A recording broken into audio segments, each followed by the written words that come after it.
तेरी सुने। बोलो रामनारायण गुरु जी की जय, बोलो शिव भगवान की जय, बोलो सब ने राम राम है और जय गुरुदेव तेरी संग सब ने स्वागत है। आज बच्चा भी एक भगवान को स्वरूप लेके बैठा रहियो, चुपका को दान दियो। आज चौथो दिन हो गयो, अपने कथा में चौथो दिन हो गयो। तो सागे दस्यु है तो थाने कथा अपनी एक राजा ने दक्ष ने दोबारा बिठा दिया राजपाट पर, और जो सती बिन शिवजी है जो शरीर चक गए चारों ओर घुमाई करनी शुरू कर दी। दसों दिशा में ले लेके फिरी है। तो विष्णु जी सोचे है भाई मोह गयो को नहीं, पर शिव जी का किस्सा मोह मर तो एक लीला दिखानी। जठे जठे अंग पड़ियो सती को बैठा आज तीर्थ सतल है और व्रत भी सती का करो थी।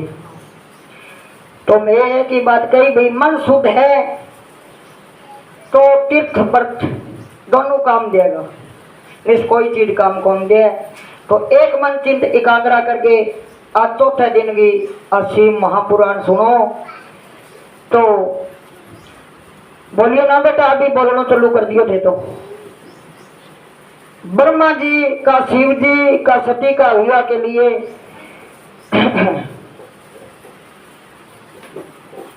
जय गुरुदेव तेरी सुने, शिव भगवान की जय, रामनारायण गुरु जी की जय।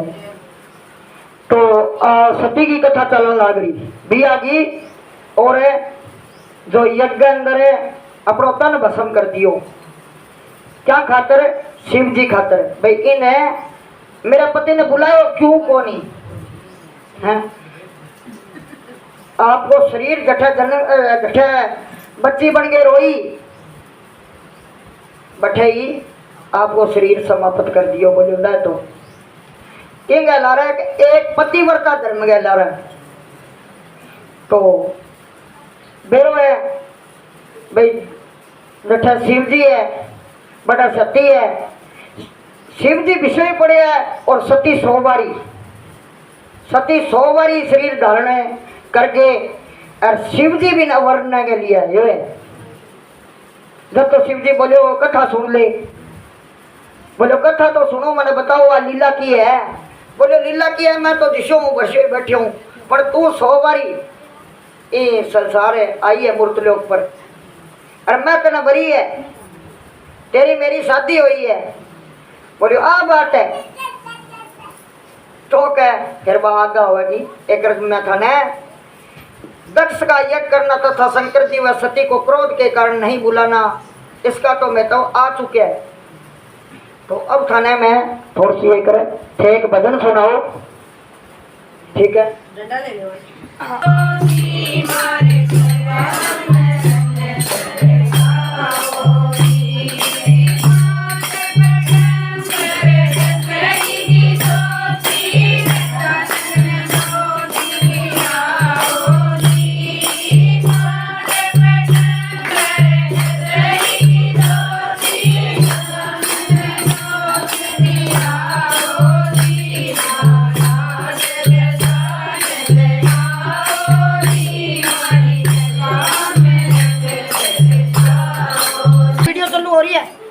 बोलो जय गुरुदेव तेरी सुने, बोलो रामनारायण गुरु जी की जय, बोलो शिव भगवान की जय। आज चुपके को दान दियो थोड़ो।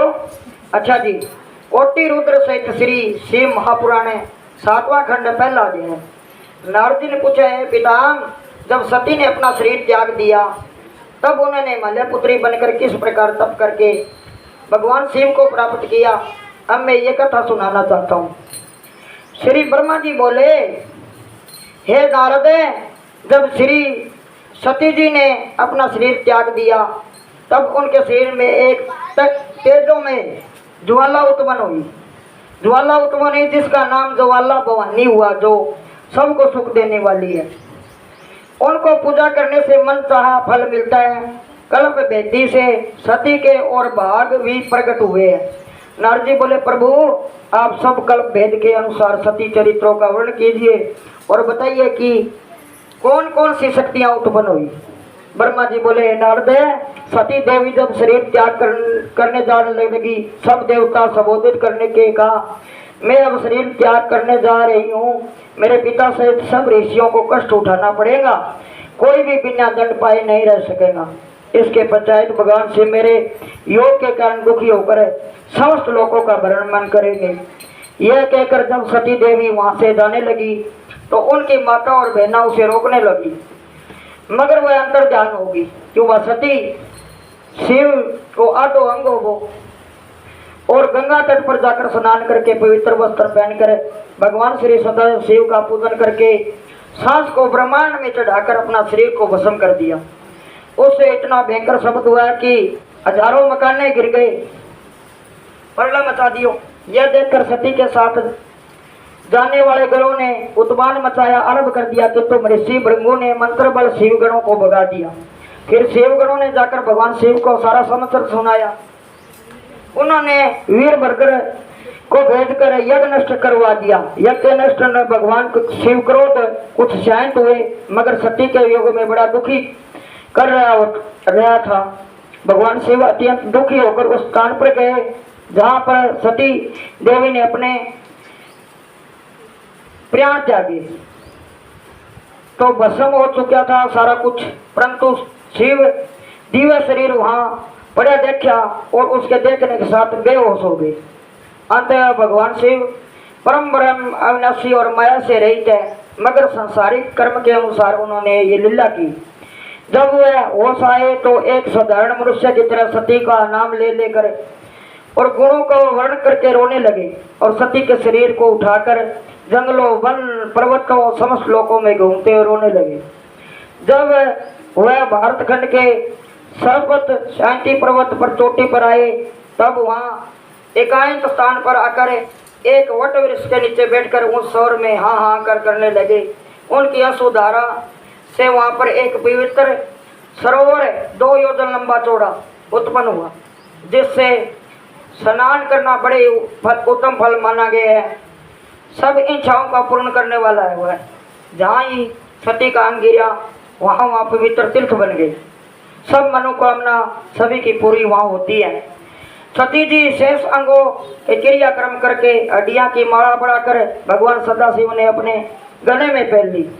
प्राणेश्वरी भवानी इत्यादि नाम लेकर विलाप करने लगी। अब श्री सती जी के अंगों में से जो पीठ उत्पन्न हुई उसकी कथा सुनो। देवपुर नाम के पर्वत के ऊपर श्री सती के दोनों चरण गिरे, वहां पर महाभाग्य देवी उत्पन्न हुई।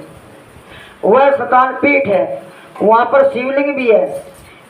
उसके प्रकट होते ही मैंने और विष्णु ने उनका पूजन किया। ब्रह्मा जी कहे मैंने फिर भी टेम पूजन करना पड़े विष्णु मैंने और मन वाचित फल पाया। उटियानी नाम देश के सती के नितंबों द्वारा अपनी कल्याणी सिद्धपीठ का निर्माण हुआ, वहाँ पर भी शिवलिंग है। इस सिद्धपीठ की भी मैंने तथा भगवान श्री विष्णु ने विधिवत पूजा की। कामशील परयोनी में गिरने के कामयाखा नाम की सिद्धपीठ उत्पन्न हुआ। उन कामयाखा देवी का भी मैंने तथा भगवान श्री विष्णु ने पूजन किया। जलंधर पर्वत पर सती देवी के कूच गिरे और जहाँ पर चंडी नामक सिद्धपीठ शिवलिंग सहित प्रकट हुआ।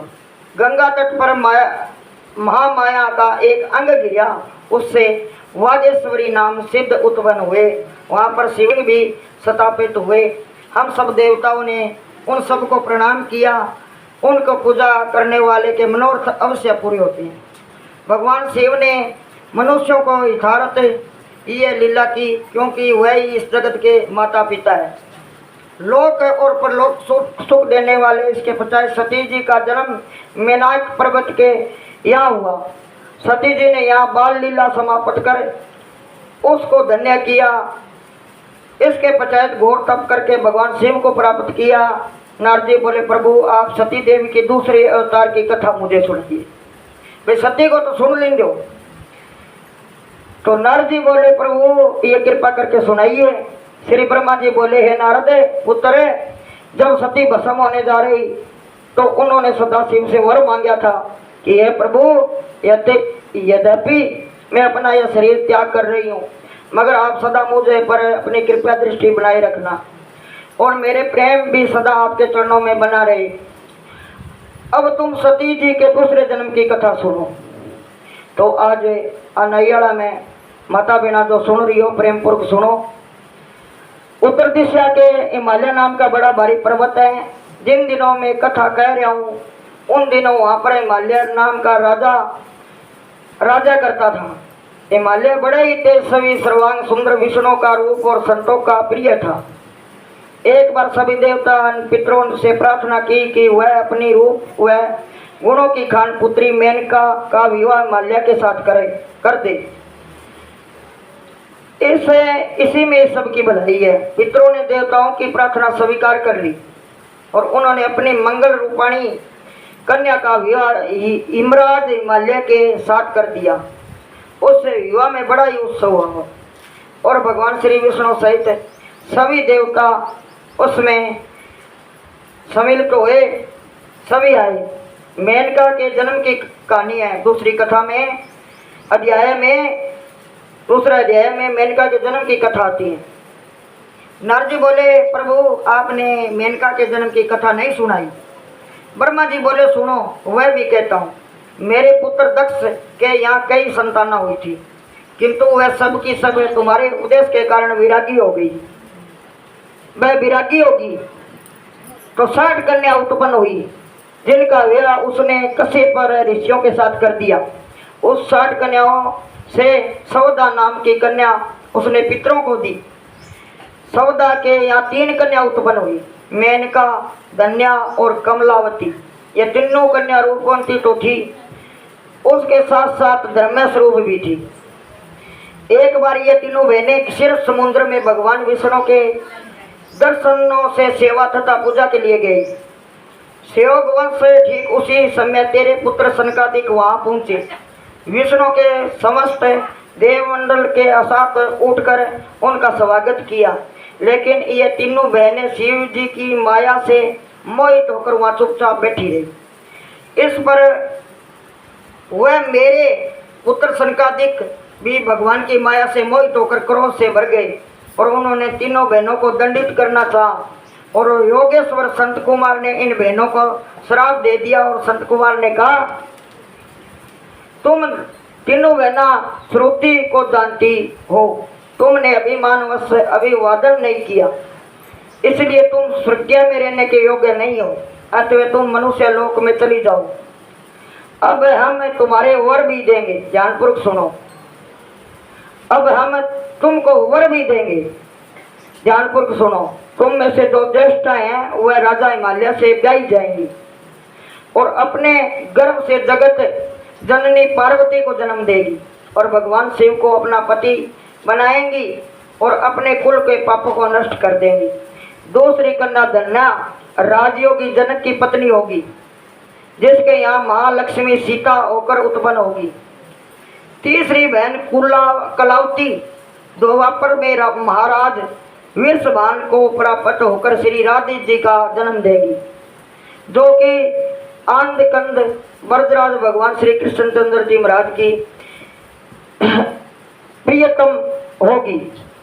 अब तीसरा अध्याय आ रहे हैं, ध्यानपूर्वक को सुनो। हिमालय के साथ मेनका के विवाह की कथा। जब महाराज हिमाचल मेनका को ब्याह कर अपनी राजधानी को वापस लौटे तो सभी देवता और ऋषि मरीष उनके पास आई। महाराज ने उस सब का यथा योग्य आदर सत्कार किया। देवता ने फिर हिमालय से कहा, हे राजेश्वर, सब देवता का कार्य तुम्हारे द्वारा संपन्न होगा। तो सती के शरीर त्यागने के संबंध में तुमको सब ज्ञात है, अतः अब तुमको ऐसा उपाय करना चाहिए जिससे कि वह तुम्हारे यहाँ अवतीतर हो। बैठ जाओ भाई, बैठ जाओ, रामदारी हो। यह तभी हो सकता है जबकि तुम उनकी प्राप्ति के लिए तपस्या करो। हिमालय के देवताओं के आज्ञानुसार तप करना आरंभ कर दिया।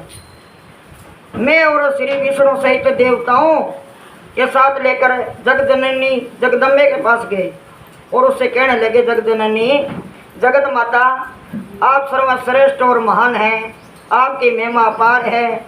हम सब लोग आपकी शरण में आए। अब आप दोबारा अवतार लेकर हम सबके मनोरथ पूरे करो, तभी सनकादिक मुनियों के वचन भी पूरे हो गए। हम लोग की प्रार्थना सुनकर भगवंती ने प्रसन्न होकर अत्यंत कोमल तथा मधुर स्वर में कहा, तुम लोगों की इच्छा अवश्य पूरी करूंगी। महाराज हिमालय और महारानी मेनका भी इसी उद्देश्य से तपस्या कर रहे हैं।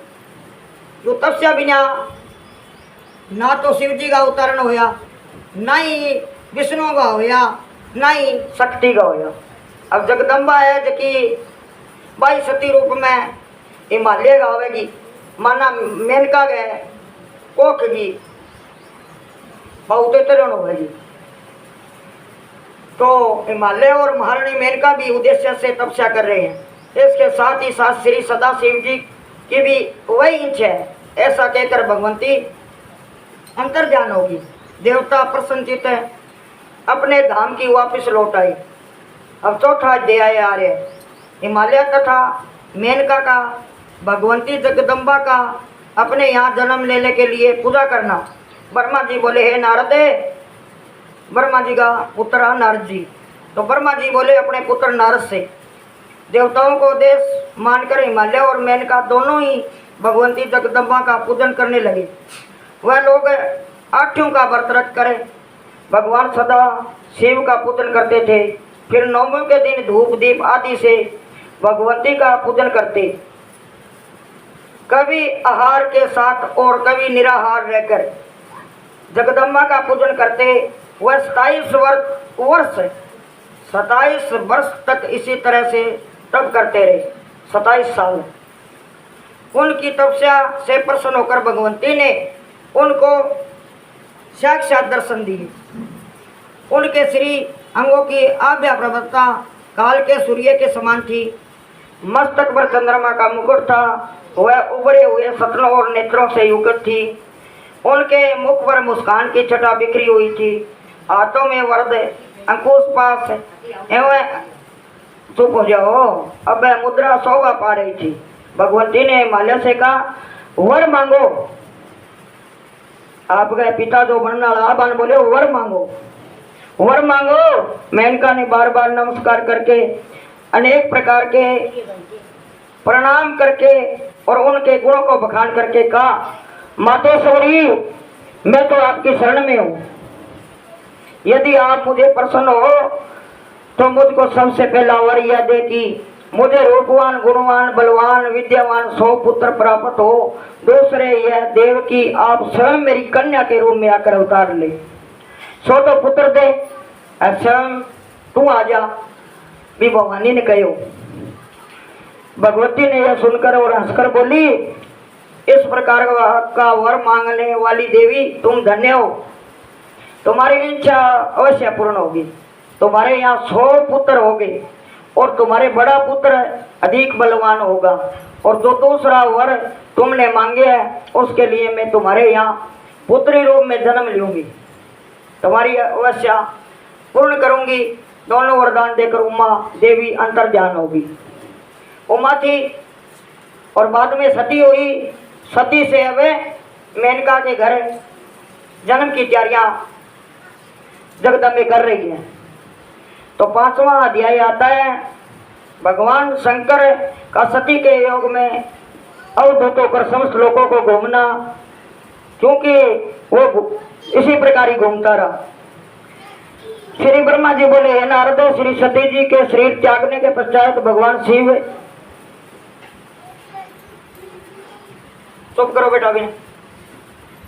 श्री सती जी के शरीर त्यागने के पश्चात भगवान शिव उनके योग में दुखी होकर अवधूत के समान नंग धड़ंग होकर फिरने लगे। वह पर्याप्त समय तक इसी अवस्था में समस्त लोगों को घूमते रहे। उसके पश्चात उन्हें कैलाश पर आकर समाधि धारण कर ली। बालों के खुलने से उनके मस्तक में पसीना टपक कर पृथ्वी पर गिर पड़ा, जिसके उस समय एक बालक उत्पन्न हो गया, जिसकी 4 भुजा थी और लाल वर्ण का था। वह बालक प्रकट होने के साथ ही रोने लगा। बालक को देखकर पृथ्वी ने सोचा कि भगवान शिव इसका पालन पोषण भला बिना सती के कैसे कर सकेंगे। ऐसा विचार कर पृथ्वी एक सुंदर छत्री का रूप धारण करके वहां आई। धरती माता है देखी, सुंदर रूप धारी 18 लतरियां, और उसे अपना दूध पिलाकर उसका मुख चूमने लगी तथा उसका लाड और प्यार करने लगी। तब वह बालक हंसने और खेलने लगा। अंतर्यामी भगवान शिव ने यह देखकर पृथ्वी से कहा, हे पृथ्वी, तुम धन्य हो, तुम इस बालक का पालन पोषण बड़े प्रेम से करो। अतः यह मेरे पसीने से पैदा हुआ है, फिर भी इसका नाम तुम्हारे नाम से भोम है। भोम भोम।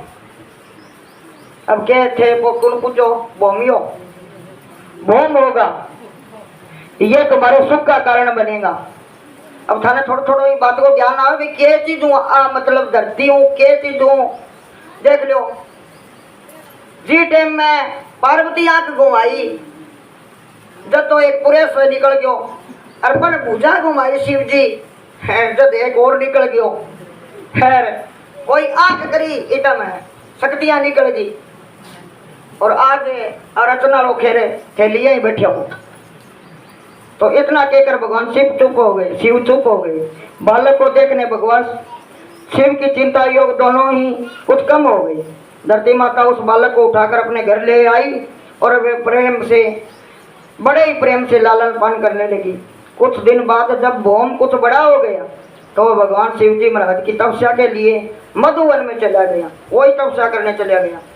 वहां जाकर उसने उग्र तप किया। वह गर्मियों में चारों तरफ आग जलाकर और सर्दियों में पानी में बैठकर तपस्या करता रहा। इस प्रकार क्षेम करके उसने भगवान शिव के 3 करोड़ पूजन किए। 3 करोड़। अब कितना टाइम बीत गया, कितनी आयु हुई बेटे। उसकी तपस्या से प्रसन्न होकर भगवान शिव ने उसको साक्षात दर्शन दिए। उसने भगवान शिव की स्तुति करते हुए कहा, प्रभु आपने मुझे दर्शन देकर मुझे पर असीम कृपा की है। मैं आपका दास हूँ, आप मेरे लिए जो उचित समझे सो करें। यह सुनकर भगवान शिव बोले, भगतराज मेरी कृपा से तुम आज से मुक्त हुए और आज से तुम पवित्र मंगल ग्रह स्वरूप को प्राप्त करो। मंगल ग्रह से स्वरूप को प्राप्त करो और सब तरह से आनंद प्राप्त करें, परम धाम को प्राप्त करोगे।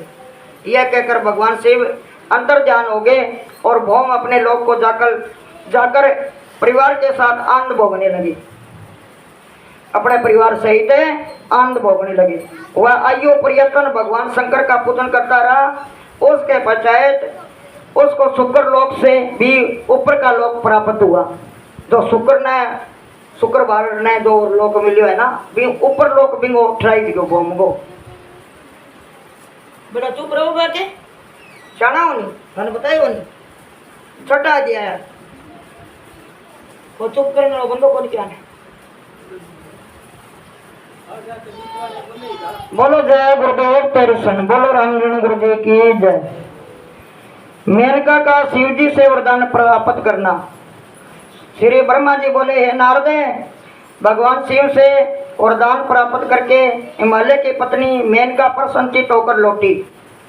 कुछ दिनों के पश्चात उसके यहाँ भगवंती जगदम्बे के वरदान के दिए गए अनुसार 1000 पुत्र उत्पन्न हुए। नहीं हाँ, उनके नाम मेनाक तथा इचर आदि थे। उनके शरीर बड़े लंबे और बलवान थे। 100 पुत्रों के। इन पुत्रों के जन्म पर हिमाचल नगर में बड़े ही भारी उत्सव मनाया गया। ब्राह्मणों को बहुत सा धन दान दिया गया।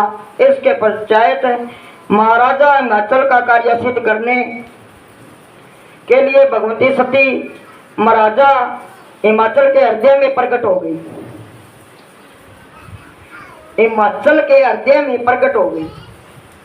जो आज देखने के लिए जनता जावे।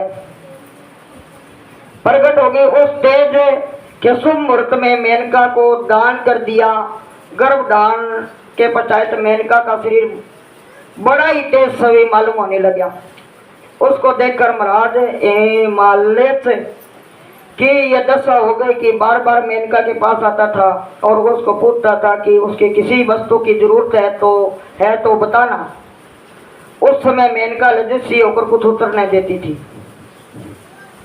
मेनका जिस वस्तु की इच्छा करती थी वह उसे अपने आप ही प्राप्त हो जाती थी।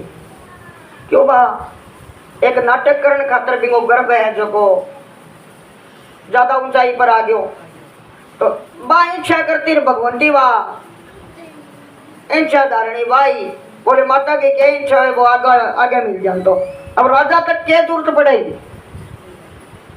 बोले बर्तन में देखो, बर्तन में देखा वह इच्छा करे चीज फल बहुत बड़े तैयार हो तो खानो खानो तो बहुत तैयार हो। तो अब राजा ने इतनो राजा तो बार बार अंतो रानी कने पर रानी बतावे कि बतो दिल से हुई धापरी। जितना ही गर्भ बढ़ता जाता था उतनी ही मेनका का शरीर बड़ा तेज से मालूम होता था। गर्भावस्था में संस्कारों का हिमाचल ने बड़ी धूमधाम के साथ मनाया। उस समय विष्णु अन्य देवता सहित मेनका के गर्भ प्रविष्ट होकर भवानी की स्तुति की। देवता पेट इतना बड़ा हो गया ब्रह्मांडी बठी हो गयो। अब देवता है जगह बार बार गर्भ काने झकड़ लग गया। सती है जगह वरदर्शन दे दिया। मेनका गर्भ में जगदम्बे दर्शन दिया वो प्राण हो गए कि समूह। तो इसके पश्चात वह अपने स्थान को वापिस लौट आई। 9वां मास बीत जाने पर 10वां मास आरंभ हुआ। तब पृथ्वी और आकाश में शोर शगुन होने लगे। किसी को किसी प्रकार का दुख न रहा। अशुभ ग्रह छुप गए। नदियों में कमल के फूल खिलने लगे। तीनों प्रकार की वायुएं चलने लगी। ऋषियों को तेज की प्राप्ति हुई। भक्तों के हृदय प्रसन्न हो गए और आकाश के बाजे का शब्द गूंजने लगे। उस समय गंधर्व सिद्ध चारण किन्नर अप्सरा और विद्याधर अपनी स्त्रियों के साथ नृत्य करने लगे। इस प्रकार मधुमास के शुक्ल पक्ष की नवमियों की मृगशिरा नक्षत्र में आधी रात के समय सती शिवा कल्याणी मेनका देवी के गर्भ से प्रकट हो गई। ऐसा श्री कल्याण पुराण में लिखा है। उस समय श्री विष्णु को साथ लेकर सारी सामग्रियां के साथ उस स्थान पर मैं पहुंचा। ब्रह्मा जी का मैं पहुंचा विष्णु जी के साथ। विविध प्रकार के बाजे बजने लगे और आकाश से पुष्प वृष्टि होने लगी। सभी लोगों ने अपनी बुद्धि के अनुसार सती शिवा का स्तुति की। देवताओं ने कहा हे मातेश्वरी जगदीश्वरी परमेश्वरी आप जगत माता और हमारे कष्टों करने वाली हैं। आप हमारी इच्छाओं को जानती हैं। आप आदि शक्ति हैं। ब्रह्मा विष्णु से भी आपके पुत्र कहे जाते हैं। तीनों गुण आपसे व्यापक हैं। आप ब्रह्म स्वरूप सर्वव्यापक हैं। आलिक वेद आपकी महिमा का वर्णन करते हैं लेकिन वह भी आपका पार नहीं पाते। नारद शारद सुख और सनकादिक अधिक बोलने वाले। अब आप आके जानी जो माता बहना हुआ तो बोली बा बोलना रही है भाई कुछ बोलेगी। हाँ बा कुछ बोलेगी। क्यों हिम्मत होनी चाहिए कुछ शक्ति होनी चाहिए आप में। तो आज तो सरकार भी लड़कियां की बहुत इज्जत कर सकती क्यों शक्ति भी मानी है। पहले बहुत कोई टाइम में मीरा है जो को बड़े आरोप लगायो भाई मैं पति के साथ सती नहीं होंगी। जब बात मैंने तो बोलो जाओ आपका पति गया बटे सा गए थे जग जाओ तो वो सती होती। परंपरा जैसे मीरा ही बड़ा सारी पोल खोल दी। बोलो ना मेरो परमात्मा है मेरो तो मैं बिंगो स्वभाव भाग बिंगो है मेरो तो यही तो को नहीं मैं तो मरनो तो को नहीं कर सके। मैं तो भक्ति करनी है। जो मीरा आड़ी तो आज ठन है वो देखनो कौन पड़े दुख जितनो धरती पर हो। तो मारो मतलब है भगवान ना करे आपको सुहाग भाग रहे। अगर किसी माता बहना को इस संसारिक राज खुश गया है तो आ ना सोचो मैं एक अशुभ हूँ। अशुभ नहीं है, बस शुभ ही है क्या बिंग मां सारी शक्ति है। शक्ति क्यों है? क्या बच्चा बन पालन करे और बा हर प्रकार का बा करने लग रही है, तीर्थ वर्त बा करने लग रही है, परमात्मा ने बा याद करने लग रही है, बिंग शुभ किया होगा। और एक माता ने कहो बोलो मैं शुभ हूँ, मैं घड़ियों किया सकूंगा। मैं बोले भाई तू तो अमर सुहागी है संसार के देखना में तो कितना हाँ नजरा में तो तू कुछ और है और मारी नजरा में है तो आत्मा तो सदा सुहागण है। अजर अमर अविनाशी है वो शरीर है, शरीर तो अविनाशी नहीं है पर आत्मा अजर अमर अविनाशी है। तो बिन गलिया कोई गाल नहीं सके, बिन कोई अग्नि नहीं जला सके, बिन कोई सुखा नहीं सके, अजर अमर अविनाशी है। तो जो भी मेरी माता बहना बैठी है वे एक शक्ति को रूप है पर तू किसी के प्रकार रहना है। पहली बात अपने पति का धर्म पर रो, ठीक है, और समझ होनी चाहिए पति का धर्म पर है चाहे पति कैसे ही हो बिना धर्म पर रो, ठीक है। तो बाप परमात्मा ने भी प्यारी है इसी बात नहीं। अगर धर्मों डामाडोल होगी तो बाप बेस्या है क्यों फिर पाप भी वो किया कटे काशी पुराण थाना विभाग में बता दी है। बाचन चूल्हा की कथाई किरात नगर में भी एक ब्राह्मण की ओर आई तो कथा में था ने सुनाई वे ये प्रकार पाप कट दिया इंसान को। देख लो वो पूरा निधि हो और बिन के बनायो कुबेर बना दियो, कुबेर बना दियो।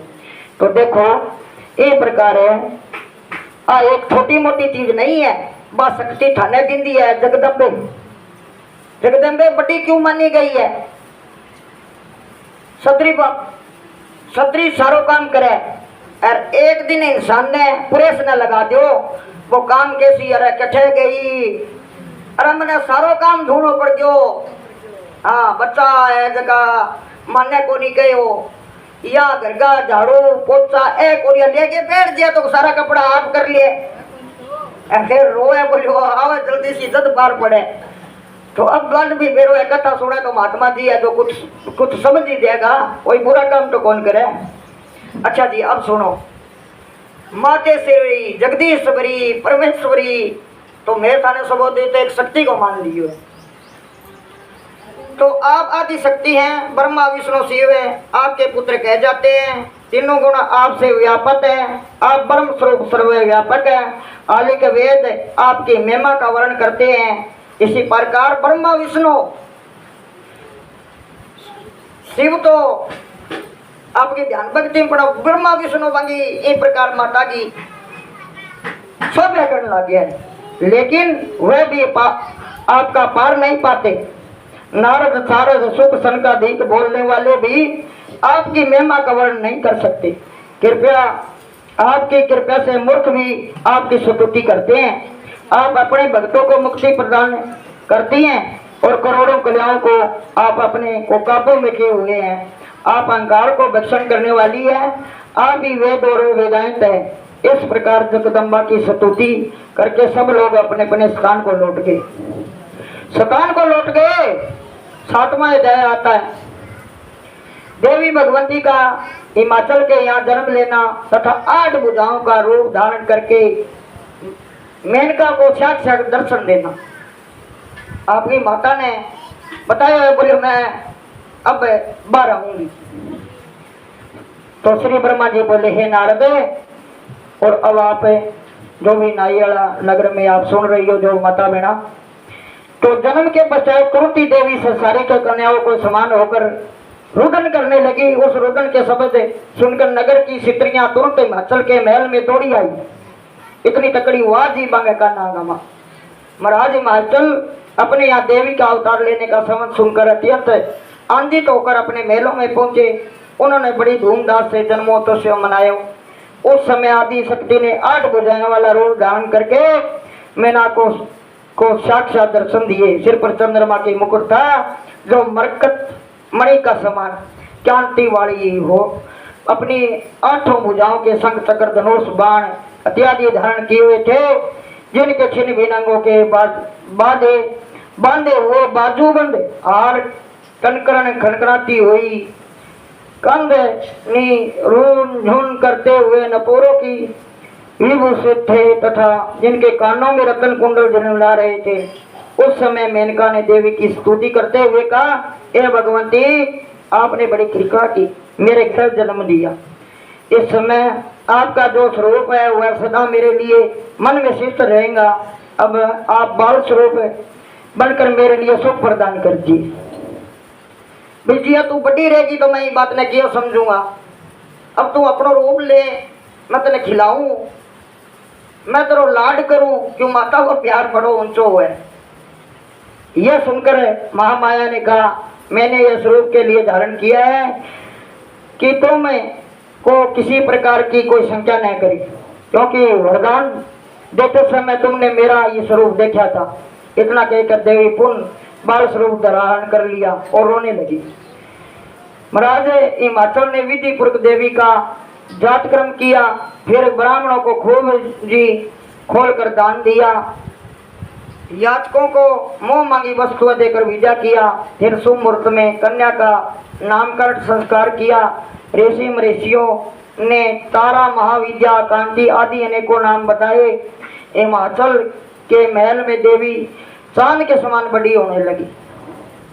महाराज हिमाचल के यहाँ और भी बहुत सी संतान थी, मगर वह सबसे अधिक प्रिय प्रेम गिरजा से ही कराते थे। गिरजा अब साधारण संसारिक कन्याओं के समान आहार विहार करने लगी। गिरजा नाम धर्यो है। उन्होंने अपना प्रभाव छिपा लिया।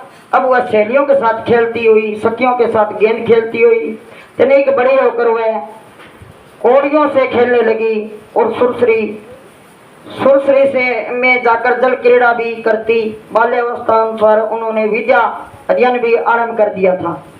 वो टाइम था जो लड़कियां बाहर घूम लेती थी। आज ये कलयुग का समय है, माता छाती से दूर करी और बेटी फुर। तो ये नहीं होना चाहिए। हमेशा अपनी बेटी को छाती रखो, आजाद मत। आजाद उस टाइम करो कि उसकी कला भरपूर हो, अपने अंदर शक्ति हो, तो उसको आजाद करो। निश्चय पहली बात तो मैं बताई थाने काल भी ब्यूटी पार्लर दे देखने गई, और आज मैं थाने को भी बेटी हो चाहे बेटो हो, बिल्कुल भी न अपने मार सो छाती का तला रखो, प्यार हूँ समझाओ, दोबार ना करो। दोबारा बच्चों समझा को नहीं, प्यार हूँ समझाओ, प्यार हूँ समझाओगा तो शक्ति लौट आवेगी। जिसे आपका लक्षण है विशाबा लक्षण दिखावेगी। बोलो जय गुरुदेव तेरे सन, बोलो रामनारायण गुरुदेव की जय। बोलो एकली बच्चियों को सुर को नहीं, बच्चा भी इसी प्रकार हो रहे हैं। क्यों युवा नौजवानी अब पूछ के कौन आवे। बड़ा 8वां अध्याय आता है गिरजा की सुंदरता का वर्णन। श्री वर्मा जी बोले, हे नारद, गिरजा की सुंदरता क्या कहा क्या ना क्या कहना। उनके सौंदर्य को देखकर चंद्रमा भी लजा जाता है। गिरजा की आंखों को देखकर रहना बड़े प्रसन्न होते थे। उनकी वाणी सुनकर कोकी लादी ने अपनी आवाज के अहंकार को त्याग कर दिया था। ऐसा जान पड़ता था जैसे कि मैंने श्री ब्रह्मा जी अपने समस्त कला गिरजा के स्वरूप में डाल दी। वो कुमार घड़ियों गढ़े और ब्रह्मा जी के एक उत्पत्ति बस सारी कला ब्रह्मा डाल दी। ब्रह्मा जी कहे मैं इतनी कला डाल दी जो शरीर करो नहीं तैयार है, तैयार के करना पलक की दफानी तम तो सिम तो तैयार हो। अब देख लो आप माता बहना है, अपना अपना रूप देखो, एक दूसरा मिलोगी नहीं। बच्चों ही पहचान जाएगो, बोलो आ मेरी दादी है, आ मेरी बुआ है, आ मेरी बुआ है, आ मेरी मौसी है, वो बच्चों मेरो है, वो फलाना बच्चों मेरो है। 6 भारत क्यों बाहर देश में घूम जाओ थे आप का पहचान लोगा। देखो गड़ो गड़ना लो तो टेम लगावे। मारा गुरु जी कहता बोले वो रंग रूप ले आयो कठू है, पर बिगा तो एक दृष्टि का खेल है। पलक झकवी इतना भी तैयार है, कितना संता वो तैयार करे सारा उत्साह है तो वो सारी सृष्टि का संता तैयार एकदम कर सके। बिंगी महिमा अंत पार है, पार नहीं पार सके। इंसान कह दे मैं कर लूं, कुछ नहीं कर सके। बंदो क्या कर सके, बिंगी पारवाई बिना कुछ नहीं कर सके। तो अब थाने जिनने लक्ष्मी को विष्णु ने समुद्र में से निकाला था, उनकी उपमा भी गिरजा को देते हुए लजान हुए होती थी। तीनों लोक में गिरजा के समान और कोई कन्या सुंदर नहीं थी। गिरजा के सौंदर्य के लिए लक्ष्मी, रति और विष्णु भगवान के मोहिनी रूप सभी नीचे। उनके सौंदर्य के साथ किसी की भी तुलना नहीं हो सकती। और बाबर है कि किन्हें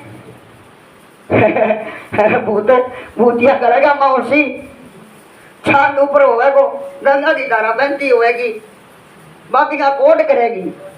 क्योंकि बस जाना है भाई वो पति मेरो है, कोई बसान आलो है।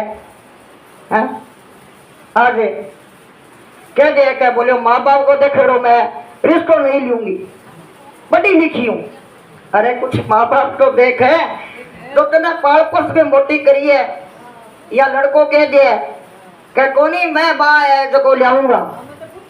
हाँ मैं कौन पूछो कहने का है, अब मैं मोटो हो गयो, मेरी चलेगी तो कर दूंगे, पर तू करना नहीं चाहिए पर करे।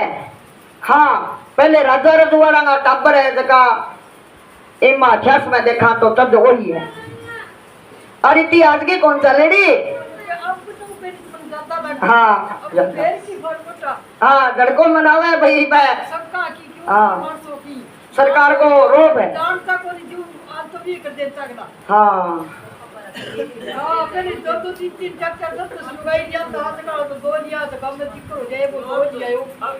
हाँ सरकार को कार्रवाई होगी। चलो फिर भी शंका समाज समाधान तो है, ठीक है, इज्जत मान तो है। हाँ बोलो तो चलो आगे 9 अध्याय लाग रहा वो सुनो। आज चौथो दिन है और शिव महापुराण तो किसो टेम हो किसो भगत हो। नारद जी का हिमाज लेके महल में जाना तथा गिरजा के भविष्य की जानकारी देना। श्री ब्रह्मा जी बोले हे नारद, एक दिन तुम राजा हिमालय के महल में पहुंचे। एक दिन पुत्र ने कहा तू गए हो हिमालय में, तो शिवलीला थी और तुम भगवान सदाशिव को प्रेरणा से ही वहाँ गए थे। शिव जी की इच्छा बिना कोई जा कौन सका हो। तुम्हारे वहाँ पहुँचने पर महाराज हिमालय ने यथायोग तुम्हारा आदर सत्कार किया। भाई नारद जी आ गयो। फिर महाराज हिमाचल अपनी कन्या को तुम्हारे पास ले आई और उसके तुम्हारे चरणों में डाल दिया।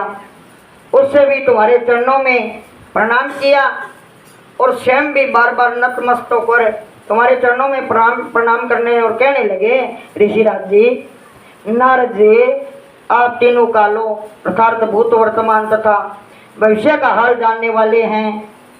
कृपया मेरी कन्या की रेखा देखकर बताइए कि इसमें पति का कैसा होगा। बोले इस हाथ की रेखा देख। महाराज हिमाचल के ऐसे कहने पर तुमने गिरजा का हाथ देखा और कहने लगे राजेश्वर, तुम्हारी कन्या का भाग्य रेखा अति उत्तम है। इसका पति योगी नग्न रहने वाला है, तन पर कपड़ों को रखेगा, ठीक है, बाघ की खाल रखे। हाँ तो निर्गुण काम वासना रही थे। माता पिता ही ने, माता पिता की बेरो कौन भी कुड़ माँ बापा अभिमान रही थे। अभिमान कौन भी कने अपवित्र होगा। पवित्र कौन ही है, अपवित्र है। भूतिया रमाया रखे, राख रमाया रखे हैं, सदा साधु वेश धारण किए रहेगा, यह पति होगा उसका। नारद जी ने बात खोल दी। तुम्हारी यह बात सुनकर महाराज हिमाचल और पत्नी मेनका दुखी हो गई। लेकिन गिरजा ने तुम्हारी यह बात सुनकर विचार किया कि नारद जी की बात कभी झूठी नहीं हुआ करती। यह लक्षण तो भगवान रुद्र के ही है। यह सुनकर वह आनंदित हो गई, बड़ी खुशी मन में हुई। बोलो ठीक है, 3 लोग को मालिक वो ही है। महाराज हिमाचल ने तुमसे कहा ऋषिवर, इसके लिए अब क्या उपाय हो सके। वो उपाय करो जो ईशो को जो मेरे जुआई ना मिल जाए हैं। तो वो मेरे समय से ही मेरे दी मैं एक राजा खैर वो नाग सर पालो मेरी बेटी कदी डरना जाए पर बिन बेरो कोनी हो या बेटी तेरी बा पहले तो तय विंग इंचा करी भवानी की जगदम्बा की बाई तेरे घरे आई है। इस पर तुमने उत्तर दिया। ऋषि ब्रह्मा जी कहते हैं बेटा पुत्र है नारद है तुमने उत्तर दिया राजन जो कुछ इस कन्या को रेखा कहती हैं यह सब कुछ होकर ही रही है लेकिन यह लक्षण भगवान श्री रुद्र से मिलते हैं। भगवान श्री रुद्र में जो अशुभ लक्षण है वह भी शुभ ही है वो कहे जाते हैं भाई शुभ है तू यहाँ ना सोच भाई शुभ को नहीं शुभ है अशुभ ना माने अंत में तुम अपनी पुत्री का विवाह भगवान रुद्र के साथ ही करो लेकिन इसमें एक कठिनाई है कि रुद्र भगवान पार्वती पर प्रसन्न किस प्रकार होगी। इसके लिए पार्वती तप द्वारा उनको प्रसन्न करे तप बिना तो बात कौन मनेगी राजा। रुद्र ने इंगा सगा शादी जद हुआ कि बेटी ने तप करवा भक्ति करवा इतना कहकर तुम वहां से विद्या हो गए पर अब नारजी आगे हुए रुद्रदेव 10वां अध्याय आ रहे हैं। रुद्रदेव की प्राप्ति के लिए हिमाचल का मेनका को अपनी पुत्री के लिए तप के लिए कहना तप के लिए भेजे वो ब्रह्मा जी बोले हे नारद भगवान शिव की लीला बड़ी अद्भुत है वो तैयार ना हुआ तो वो ढक्का करवा दे उनके अधीन तीनों लोक हैं इसलिए तुमको भी चाहिए कि समस्त शंकाओं को त्याग कर उनसे प्रेम करो। कई लोग कहते हैं कि गिरिजा का विवाह शंबर की प्रथा अनुसार हुआ था किंतु ऐसा कहना गलत है। कुछ लोगों का कथन है कि सदाशिव जी नगर रूप में भिखारी के वेश में बेल पर सवार होकर गिरिजा से विवाह करने के लिए हिमाचल के द्वार पर आए थे। उस समय शुक्र और शनिदेव भी गुप्त रूप से उनके साथ थे। इस प्रकार उन्हें सर्वप्रथम महाराज हिमाचल का आकार नष्ट किया। उसके पश्चात कृपा कर बरात चढ़ाकर विवाह करने के लिए आए। आचार्य कहते हैं कि गिरजा की तपस्या से प्रसन्न होकर भगवान सदाशिव ब्याने के लिए आए और उन्होंने नाना प्रकार की लीलाएं की अनेक प्रकार के चरित्र दिखाए। फिर तो यही कर लो ध्यानी है। इस प्रकार जैसा किसी का विचार होता है और जैसा ही कोई भगवान सदाशिव से प्रेम करता है वैसा ही उसको भगवान दिखाई देते हैं। पहले भाव रखना होता है। जो अगर आप भगवान को देखना चाहते हो तो वो विचार करना पड़ेगा। ऐसे बातों की संख्या व संदेह करना उचित नहीं है। सबसे पहले शिव जी के शंबर तथा विवाह का वर्णन करूंगा जिससे विष्णु के गणों तथा देवताओं की बुद्धि गिर गई थी और उनकी बढ़ाई जाती रही थी। अब तनिक ध्यानपूर्वक सुनो। जब गिरजा युवावस्था को प्राप्त हो गई तो एक दिन मेनका ने महाराज हिमाचल के पास जाकर कहा हे प्रयागनाथ अपनी पुत्री अब युवावस्था की प्राप्त हो गई है। किसी सुंदर श्रेष्ठ हुए गुणवान युवक को ढूंढिए उसके साथ इसका विवाह कीजिए। जैसा यह रूपवती तथा गुणवंती वैसा ही इसके लिए वर तलाश करना चाहिए। अब आप कहते हैं ना भाई बच्चों बड़े हो गयो इन लिखावा पढ़ावा इन पढ़ना की पढ़नी बात एक छोटी सी कोटी बहुत ऊंच कोटि बात है। पढ़ने के लिए बा बेटी है जो कि आपके कुल को नाम ऊंचो करती है। कोई मास्टर नहीं हो जाए जज बन जाए क्योंकि बहुत सा सरकारें बहुत अच्छा उपाय बता रखे हैं। इसीलिए बेटी पढ़नी जरूरी चाहिए। तो बेटी पढ़ना एक लाभ है पर बेटी में अक्ल जरूर होनी चाहिए। तो इस पर महाराज हिमाचल के ने उत्तर दिया प्रिय देव ऋषि नारद के वचन कभी असत्य नहीं होते। यदि तुमको अपनी प्यारी पुत्री से प्रेम है तो उस भगवान रुद्र की प्राप्ति के लिए तप करने को कहो। जब भगवान श्री रुद्र इसके विवाह करना स्वीकार कर लेंगे तो उसके अशुभ लक्षण भी शुभ हो जाएंगे। महाराज हिमाचल की यह बात सुनकर मेनका प्रसन्न हो गए लेकिन भगवान शिव के योगी नगर नहाने वाली निर्गुण काम वासना रहित माता पिता से हीन अपवित्र एवं साधु वेशधारी होने के कारण संबंध में विचार कर कर उनकी आंखों में अश्रुधारा बहने लगी। अजय जुआई है को नहीं माँ पहले रोने लगी। तो मुख से बात न निकल सकी। मेनका की यह दशा देखकर श्री गिरजा ने माता के मन की बात समझ कर उनके धैर्य देते हुए कहा, माता जी, मैंने आज रात्रि को चौथे पैर में एक विचित्र सपने देखे। इन सपन में मुझे एक तपस्वी ब्राह्मण के दर्शन हुए थे। उसने प्रसन्न होकर दया दिखाता हुआ मुझसे कहा कि तू भगवान रुद्र की प्राप्ति के लिए तप करो। तप के लिए गए। मेनका ने उसी समय पार्वती के सपन का संबंध उस पिता महाराज हिमाचल को बताया। 11वें अध्याय आता। ब्रह्मा जी बोले, हे नारद, और इससे कुछ दिन बाद रुद्र भगवान अपने मुख्य गणों को साथ लिए हुए हिमालय राज्य में पधारे और श्री गंगा जी के तट पर एक रमणीक स्थान देखकर आत्मचिंतन करने लगे। उनके आगमन के संबंध सुनकर महाराज हिमाचल अपने मंत्रिमंडल सहित उनकी सेवा में उपस्थित हुए और बड़े ही प्रेम के साथ उनको प्रणाम करके उनको विद्या वत पूजन किया। भगवान ने हंसकर उनसे कहा, राजेश्वर है, मैं इस प्रदेश में तप करने का विचार से आया हूँ। मैं यहाँ गंगा तट पर तप करना चाहता हूँ। आप कुछ ऐसा प्रबंध कर देवे जिससे कि यहाँ कोई न हो, जिससे कि मेरी तपस्या में किसी प्रकार का विघ्न न पड़े। महाराज हिमाचल ने हाथ जोड़कर निवेदन किया, प्रभु आप स्वतंत्र होकर यहाँ तप करिए। मैं हर तरह की आपकी सेवा करूँगा। आप इस ओर से बिल्कुल निश्चित रहे। इतना कहकर राजा रुद्र भगवान को नतमस्तक होकर प्रणाम करने के पश्चात अपनी राजधानी वापस लौट आए तथा मेनका को सारा कथा सुनाया। साथ ही अपने मंत्री रुद्र भगवान की तपस्या के शिक्षा संबंध अवगत करवाया। फिर कुछ दिनों पश्चात महाराज हिमाचल पार्वती के साथ पुष्प फल आदि लेकर रुद्र भगवान की सेवा में उपस्थित हुए।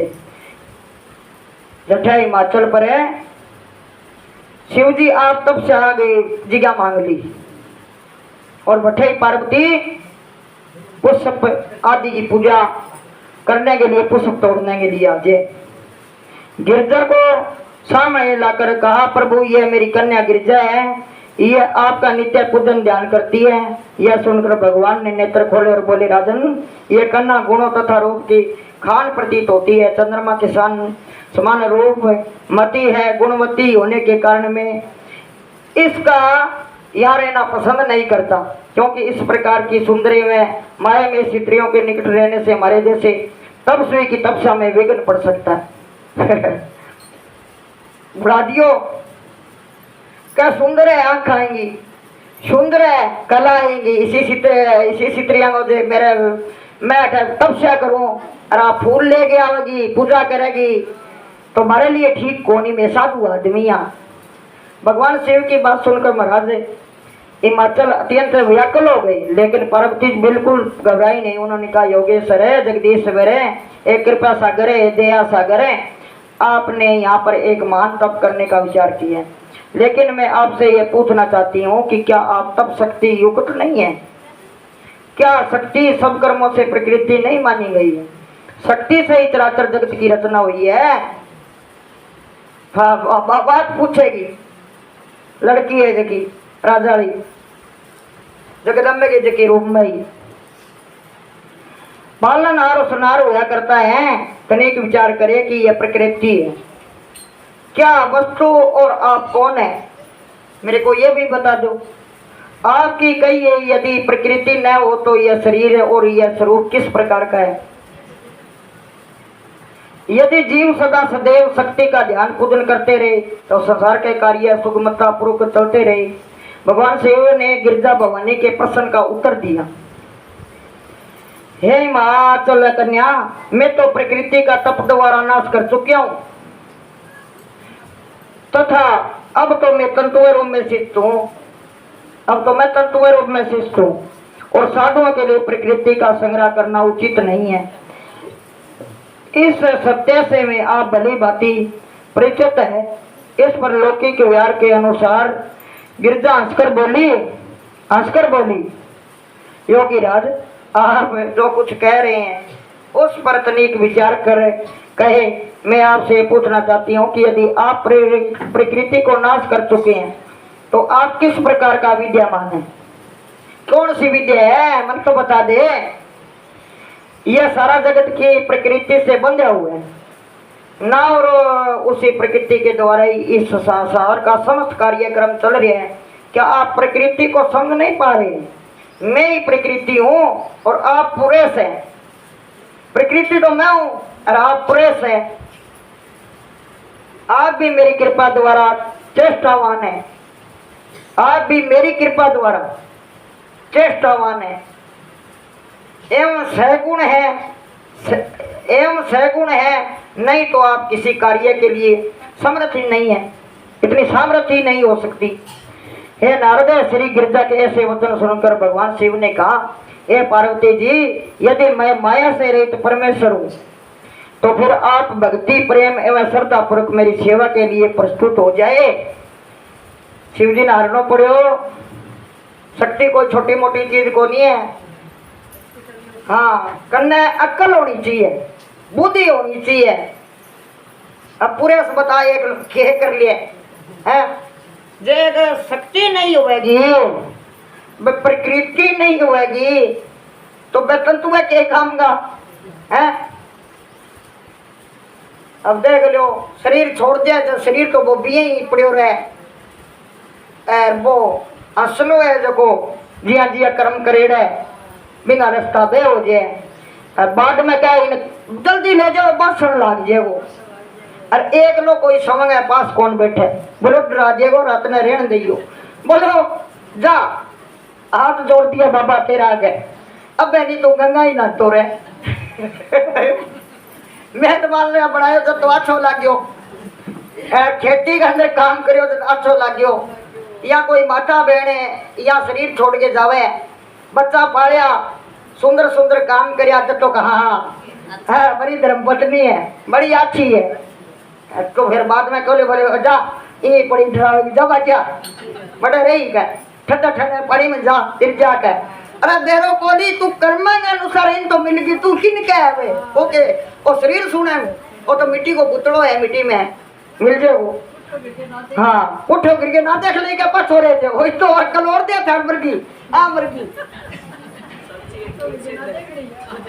बोलो जय गुरुदेव तेरे सुना, बोलो रामचंद्र गुरु जी की जय, बोलो शिव भगवान की जय। लो भाई भजन तैयार करो, भजन गाओ। तो ना देखो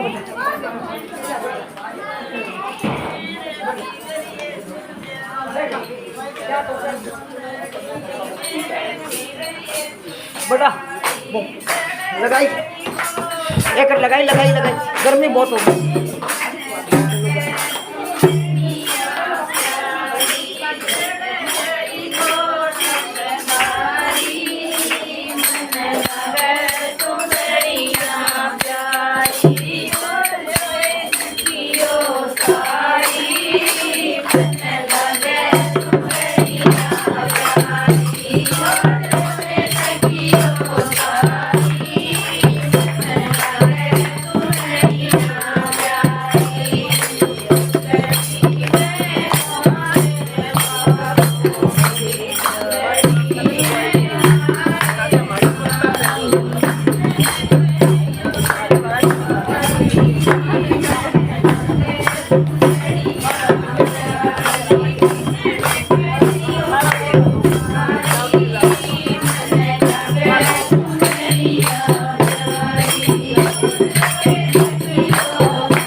गुरुदेव तेरी सुने। बोलो रामनारायण गुरु जी की जय, बोलो शिव भगवान की जय।